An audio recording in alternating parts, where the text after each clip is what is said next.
नमस्कार दोस्तों, मैं हूं आपका दोस्त आशु। आप देख रहे हैं आपका अपना YouTube चैनल XYZ सब कुछ। दोस्तों, आज हमारे सामने द्वारिका क्षेत्र के ऑटो टैक्सी ड्राइवर भाई यहां पे मौजूद हैं और आपको पता होगा सामने खड़े हैं दिल्ली ऑटो रिक्शा संघ के महामंत्री राजेंद्र सोनी जी।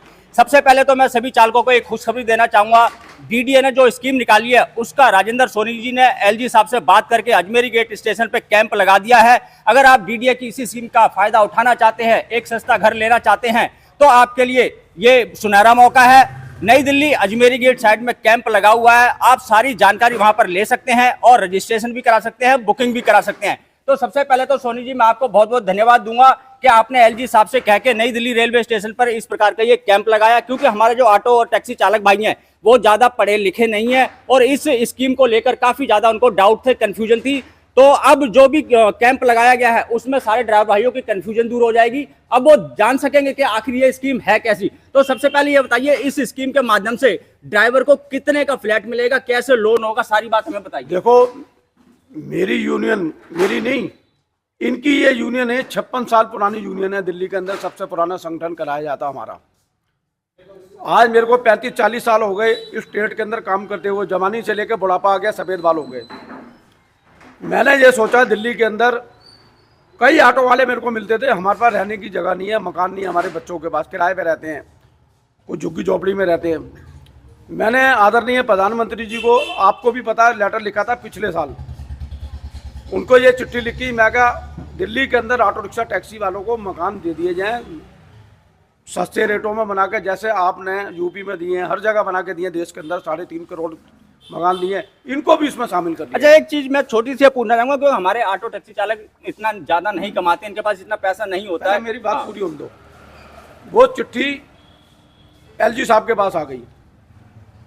LG साहब से बात होने के बाद, पीछे आप भी मीटिंग में थे, LG साहब को मैंने कहा, हमने धन्यवाद करा सरकार का, केंद्र सरकार का, LG साहब का भी आपके सामने की बात है। मैं कहा, एक आप हमारी मदद कर दो, ये पढ़े लिखे लोग नहीं हैं इतने, इनकी जानकारी के लिए DDA कैंप लगाना शुरू करे, आसान किस्तों पे, आसान ब्याज दरों पे। 8.5 लाख रुपए का या 9 लाख रुपए का मकान इनको मिलेगा, उसमें 25% लेस होगा। ये पहली बारी बता रहा हूँ आपको, केवल इन लोगों के लिए, ऑटो वालों के लिए, टैक्सी ड्राइवरों के लिए 25% लेस करने के बाद इनको 52,500 रुपये देने पड़ेंगे। 52,500 देने के बाद इनको DDA इनको मकान दे देगी। वो भी नहीं, जो लोग ये चाहेंगे मेरे को ये वाला मकान चाहिए, ऊपर का चाहिए, नीचे का, इनकी मनपसंद का मकान इनको मिलेगा। कोई जबरदस्ती किसी के ऊपर थोपेंगे नहीं। ये LG साहब ने कहा था, बिल्कुल अपनी पसंद के लोग। अच्छा, कुछ ड्राइवरों की ये कंफ्यूजन है, जैसे मान लीजिए मैंने रजिस्ट्रेशन कर दिया और मैंने बुकिंग कर दी, उसके बाद मुझे अगर फ्लैट नहीं मिला तो मेरे पैसे तो चले जाएंगे। नहीं, ये बिल्कुल आप सही बात कह रहे हो। अगर 50,000 रुपये इनके जमा हो गए, जमा होने के बाद क्या नाम है, इनकी पसंद, अपनी पसंद से लेंगे ना, कोई मैं तो नहीं लूँगा उसमें, अपनी पसंद से अगर ये नहीं लेते फिर 50,000 रुपये इनको वापसी नहीं मिलेंगे। एक बार क्लिक करना पड़ेगा उनको, और क्लिक करने के बाद क्या नाम है 50,000 रुपये जमा करेंगे। अपनी मर्जी का ऊपर का लेना, नीचे का लेना, जैसा उनको पसंद आता है। तो मैं दोस्तों यहाँ पे आपको एक चीज क्लियर कर देना चाहता हूँ, क्योंकि सारे जो हमारे ड्राइवर भाई हैं वो कंफ्यूज थे कि अगर हमने बुकिंग कर दी या फिर रजिस्ट्रेशन कर दिया तो हमारा पैसा डूब जाएगा। तो यहाँ पे एक चीज मैं क्लियर करना चाहूंगा। देखिए, रजिस्ट्रेशन का जो प्रोसेस है उसमें आपके 2500 रुपये लगने वाले हैं, ठीक है। उसके बाद जब आप बुकिंग करेंगे तो लगभग कम से कम अमाउंट जो है 50,000 रुपये आपसे लिए जाएंगे। लेकिन रजिस्ट्रेशन करके अगर आपने ज्यादा समय निकाल दिया और आपने बुकिंग नहीं की तो आपकी जो रजिस्ट्रेशन फीस है 2500 रुपये, वो आपको रिफंड नहीं होगी। लेकिन वहीं आपने अगर बुक कर दिया अपना फ्लैट तो आपको 101% फ्लैट दिया जाएगा। तो सोनी जी, दूसरा एक और मैं बता देता हूँ तुम्हारी जान। अगर कोई ऑटो रिक्शा वाला ये सोचता है भाई मेरे पास यहाँ मकान है, 2 है, वो उसका नाम 4 मकान हो, 3 है, वो भी ले सकता है इस दुनिया के अंदर। ये तो बहुत अच्छी बात है, जिसको भी ले सकते हैं। अच्छा, हम एक चीज करेंगे। आज कल देखिए सभी पार्टियां अपना घोषणा पत्र, संकल्प पत्र जारी कर रही हैं। सबसे मेन मुद्दा आता है, देखिए आप हमें 1 लाख रुपए दें, 10 लाख दें, 15 लाख दें, कब तक देंगे? हमारा जो मेन है रोजगार, अगर हम कमाएंगे नहीं तो वो फ्री का पैसा हम कब तक खाएंगे? मैं बार बार ये कहता हूँ, फ्री की योजना ठीक नहीं है। हम लोग तो परमिट फीस के भी पैसे देते हैं, टैक्स देते हैं। हमारे लोगों को क्या दिया इसने 11 साल ने, केजरीवाल एंड कंपनी ने हमारे लोगों के लिए कुछ नहीं करा। अब 11 साल बाद इसको ये याद आ रहा मैं इनकी बेटियों के लिए दूंगा। अरे एक बात मैं कहना चाहता हूँ, क्या नाम है, जहाँ जहाँ बीजेपी की सरकारें हैं वहाँ तो ये चीज़ें इम्प्लीमेंट हो गई हैं। वहाँ हो गया, महाराष्ट्र में हो गया, बिहार में हो गया, वेलफेयर बोर्ड बन गया। आपको ये चाहिए था 11 साल के अंदर जिस तरीके से आपकी ऑटो वालों ने मदद करी थी, सबसे पहले कर्तव्य ये था केजरीवाल जी, आप इनका वेलफेयर बोर्ड बनाते, इनके बच्चों को शिक्षा के लिए, कॉलेज के लिए फ्री करवा के देते, वजहदारी जब थी। अच्छा, हमारे साथ में बहुत सारे ऑटो चालक यहाँ पे मौजूद हैं। विमल जी, आप ये बताइए, आज जो आप ऑटो चलाते हैं, एक दिन की अगर हम दिहाड़ी पूछें, जो आज से 10 साल पहले थी वो सेम है या घटी है? सेम है। जो आज से 10 साल पहले आप कमाते थे वही आप कमा रहे हैं आज। अगर आपका रोजगार कम हुआ है तो उसके पीछे के क्या कारण है? ये बाइक, प्राइवेट बाइक जो चलाई हैं वो उसका कारण है। और इसके अलावा कुछ? ये प्राइवेट वाहन है, जैसे मारुति वगैरह या ये ई रिक्शा वगैरह। तो अब जैसे अभी सोनी जी हर मीटिंग में और जब भी किसी नेता से मिलते हैं, अधिकारी से मिलते हैं, हमेशा ये कहते हैं कि हम जब भी भारतीय जनता पार्टी की सरकार बनेगी इन पे लगाम लगाएंगे, चाहे वो ई रिक्शा की बात हो। ई रिक्शा जैसे आप देखेंगे अनगिनत हो गई है, जिसकी कोई लिमिट नहीं है। लेकिन वहीं ऑटो रिक्शा की बात करें तो उस पर एक लिमिट लगा दी है, 1 लाख से ज्यादा वो नहीं हो पाएंगे। क्या बीजेपी की सरकार बनेगी तो ये जो ये आपने बहुत अच्छा पॉइंट बताया है। 11-11 के ऑर्डर थे, माननीय सुप्रीम कोर्ट के रीट पिटिशन मेरी डली हुई थी, उसमें शीला दीक्षित की सरकार थी, उस समय थे ऑटो 55,000। हमने ये कहा था भाई ऑटो है ना 4.5 लाख रुपए का, 5 लाख रुपए का बिक रहा है, ये ऑटो वाली आपस में भेज देते थे, आप परमिट खुलवाओ जाके कोर्ट के अंदर। वो शीला दीक्षित की सरकार कोर्ट के अंदर गई, उसने 45,000 परमिट खुलाए। यही केजरीवाल चिल्ला चिल्ला के बोलता था, कहता शीला के राज में 5 लाख का ऑटो बिकता जी।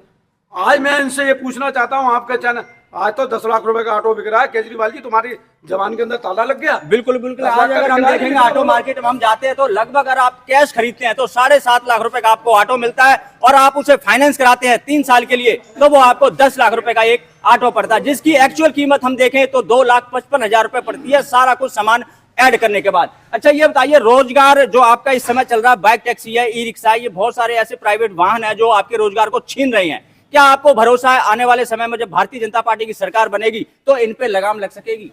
बिल्कुल सर। आपको भरोसा है कि बीजेपी आएगी तो ये ई रिक्शा हो गई चाहे बैक टैक्सी हो गई, इन पे कंट्रोल किया जाएगा? जी, करा जाएगा। आप सबको भरोसा है भारतीय जनता पार्टी पर? एक मैं बता दूं, अगर संगठन मजबूत है ना, संगठन का नीयत साफ है, चाहे जिस समय बीजेपी की सरकार आएगी ना, मैं सबके सामने बोल रहा हूँ, मैं इसको 1 महीने के अंदर इसका अल्टीमेटम बनवा दूंगा। 1 महीने। अच्छा, एक मिनट, पूरी बात सुन लो। 1 महीने के अंदर जो रोजगार देने वाली सरकार होगी, 26 साल के बाद बीजेपी का शासन आएगा दिल्ली के अंदर। पहले 15 साल कांग्रेस ने शासन करा, 11 साल केजरीवाल ने। बीजेपी की तो सरकार 26 साल से नहीं है ना, एक मौका बीजेपी को भी तो मिलना चाहिए ना। और बीजेपी की सरकार आते ही दिल्ली की परिवहन व्यवस्था मैं इतनी सुंदर बनवा दूंगा, क्योंकि मेरे को तकलीफ होती है, दिल्ली हमारी है, हमने दिल्ली को अपने सीने से खींचा है। आज क्या है, दिल्ली कूड़ा बना दी, धर्मशाला बना दी, ट्रांसपोर्ट के मामले में कोई कानून नहीं, कोई कुछ नहीं, जो मर्जी ले आओ, रिक्शा ले आओ, वो ले आओ, मोटरसाइकिल ले आओ, यूपी की ले आओ, बिहार की ले आओ, चलाओ यहाँ पे। चालक भाइयों से पूछना चाहूंगा, ये बताइए, आप केजरीवाल को लाने वाले, आप 3 बार आपने केजरीवाल को मुख्यमंत्री बनाया, 3 बार उस सीट उनको दी, ठीक है। अब ऐसा क्या हो गया कि आप केजरीवाल के खिलाफ खड़े हो गए हैं, आप भारतीय जनता पार्टी के सपोर्ट में? केजरीवाल कोई काम नहीं करता, बड़े बड़े दावे करता है, ठीक है। भारतीय जनता पार्टी काम करता है। नहीं, वो केजरीवाल तो ये कहते हैं हमने आपके लिए फिटनेस फ्री कर दी, हमने आपका जीपीएस हटा दिया, हमने आपकी मीटर की पासिंग हटा दी। कुछ भी नहीं हटाया है, सारे ड्रामाबाजी है, और ड्रामाबाजी वो करता है और शायद वो करता रहेगा। अच्छा भाइयों, आप बताइए, क्या जो ये बता रहे हैं फिटनेस फ्री कर दी, ये सब फ्री का फायदा आपको मिल रहा है? आप फिटनेस कराने जाते हैं, आपकी फ्री में फिटनेस होती है? मैं आपको अपनी बात बताता हूँ। मैं आज 4 महीने से परेशान हूँ परमिट रिन्यूअल को लेकर। जो कमियां उन्होंने बताई थी वो कमियां सारी पूरी कर दी। आधार कार्ड में डेट ऑफ बर्थ चेंज थी, वो भी सब ठीक कर दी। उसके बावजूद भी आज मैं फिर अभी भी होके मैं आ रहा हूँ अथॉरिटी से, तो वो कह रहे कि हमने वेरीफाई तो कर दिया है। मैं तो फिर इसको अप्रूव करो। परेशान हूँ मैं, 4 महीने से 2 बार पकड़ा जा चुका हूँ मैं, रोज गाड़ी चला नहीं सकता रोड पे। तो आज भी उन्होंने बोला कि वेरीफाई कर दिया, 5 से 7 दिन लगेंगे। और बाहर जो है दलाल खड़े हैं, वो हमसे पूछ रहे हैं कि भाई साहब आपको क्या काम कराना है। जैसे केजरीवाल कहते हैं हमने फेसलेस कर दिया, आपको कहीं आरटीओ जाने की जरूरत नहीं है, अथॉरिटी में जाने की जरूरत नहीं है, आपके सारे काम ऑनलाइन हो जाएंगे। क्या ऑनलाइन का फायदा हो रहा है? हमारे पास एम गाड़ी है, वो परमिट हम करीब 3 साल से फाइनेंसर से गाड़ी लेकर के 5 लाख का पुराना 3 साल से वो परमिट, अभी तक गाड़ी वो ट्रांसफ़र नहीं हुई है। क्यों? इसीलिए केजरीवाल करवाना होता तो बहुत कुछ करवा देता, ये ट्रांसफ़र नहीं हो, और अभी तक हम लोग इतना परेशान है बहुत ज़्यादा। गाड़ी नंबर भी एम में 3941। अच्छा एक बात बताइए सोनी जी, अभी आपने देखा एक एमबीआई इंस्पेक्टर को सीबीआई ने पकड़ा, उसके ऊपर भ्रष्टाचार के आरोप लगे और वो अभी इस समय जमानत पे बाहर आया हुआ है, ठीक है। तो ऐसे कई अधिकारी हैं जिन पे सीबीआई ने रेड मारी या भ्रष्टाचार में लिप्त पाए गए, उनको पकड़ा भी गया। क्या दिल्ली सरकार को अपने डिपार्टमेंट का होश नहीं है कि हमारे डिपार्टमेंट में चल के जो आदमी खुद भ्रष्टाचार होए, झूठ बोलने वाला होए, मक्कार होए, हिंदुस्तान के अंदर मैंने मेरा वास्ता बहुत चीफ मिनिस्टर से पड़ा है पूरे देश में, मगर इस जैसा मैंने झूठा और धोखेबाज और भ्रष्टाचारी, खुल के कह रहा हूं, इसकी भ्रष्टाचारी की सरकार है। जब व्यक्ति भ्रष्टाचारी हो जाएगा तो ट्रांसपोर्ट डिपार्टमेंट वाले चोर बेईमान हो जाएंगे, वो भला नहीं करेंगे। सीबीआई ने इनके अफसरों को पकड़ा वहां पे राजपुरा रोड पे, उसके बाद इन्होंने ये लगाम लगा दी, लोगों का काम ही नहीं कर रहे। जब भी तो कहता हूं ये आदमी आया था भ्रष्टाचार को, मगर ये खुद भ्रष्ट हो गया। यही ये कहता था ना, मैं शीला को भेजूंगा जेल।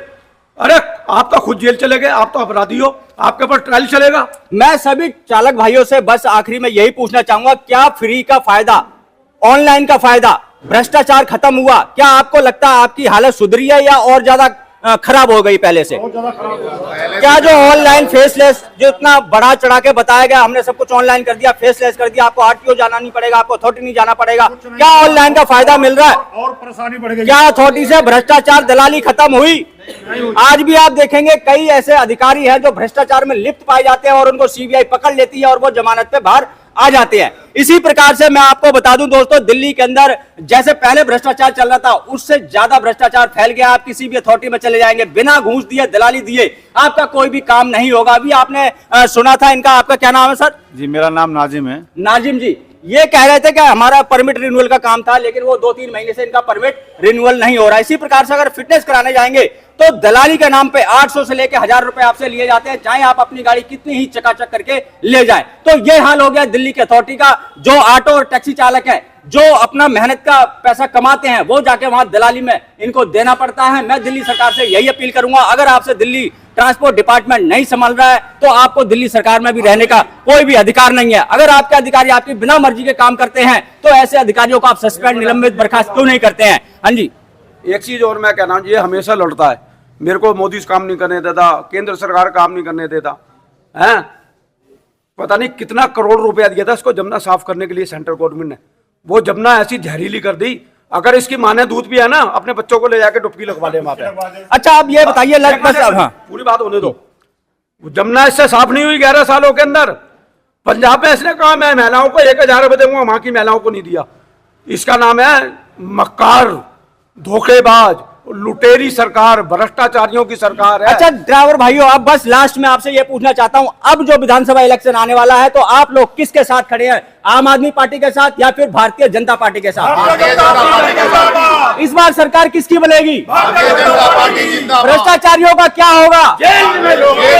जेल। तो दोस्तों ये थे दिल्ली के द्वारका के ऑटो टैक्सी चालक, जिन्होंने अपनी अपनी दुख परेशानी बताई। इन्होंने बताया कि किस प्रकार से ट्रांसपोर्ट अथॉरिटी के अंदर भ्रष्टाचार, दलाली बढ़ चुकी है, ये काफी ज्यादा परेशान है और इसी परेशानी को लेकर अब ये दिल्ली में दिल्ली का तख्ता पलट करना चाहते हैं, दिल्ली की सरकार को बदलना चाहते हैं और एक मौका भारतीय जनता पार्टी को देना चाहते हैं। आने वाले विधानसभा चुनाव में क्या होने वाला है ये तो दोस्तों समय बताएगा। आप भी समय का इंतजार कीजिए, हम भी समय का इंतजार करते हैं और मिलते हैं आपको किसी और नई जानकारी के साथ। तब तक के लिए जय हिंद, जय भारत।